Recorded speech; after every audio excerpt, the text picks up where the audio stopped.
فوز الزمالك بالدوري خلاه طبعا الفرحة طاغية عند جماهير الزمالك، ولكن إعلام نادي الزمالك وعلى قناته دائما وأبدا بيفكروا في الأهلي حتى وهم فايزين بالدوري أو فايزين بأي بطولة إن هو بيحاول يقلل منك.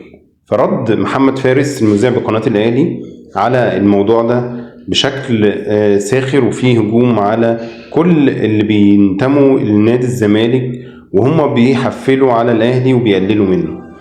وانا مختلف مع محمد فارس في الموضوع ده، لان ده طبيعي جدا جماهير او اعلام حتى، لان هم عقليتهم كده. انا مش هفضل اقول ان هم اللي بيعملوه ده غلط. المفروض ان انا اركز في نفسي واركز في سلبياتي اللي حصلت في الموسم ده والكوارث اللي سببت ان فرقه زي الزمالك باقل سكواد من بيراميدز ومن الاهلي يفوزوا بالدوري بالسهوله دي، وانت كان في ايدك بس مدرب تعبان زي ايستروب معرفش مين اللي جابه، وحط كمان شرط جزائي غريب جدا معاه. ما قدرتش تشيله في المباراه الحاسمه زي ما عملت مع كولر.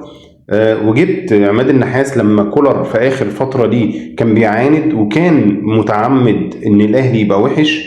برضو نفس الكلام مع ايستروب. هو كمدير فني ممكن يبقى كويس بس في حاجات في دماغه، والناس دي عندها حسابات، لدرجه ان هو بيقول ان هو مستمر بعقده لسه قدامه سنتين. سنتين ايه يا ابو سنتين؟ ده انت فشلت في الصعود لدوري ابطال افريقيا وخليت الزملكاويه يتريقوا علينا. عايز ايه اكتر من كده عشان تفوق لنفسك وتنسحب بهدوء؟ فعلا ما عندهمش احترام، عندهم البيزنس بيزنس وبس.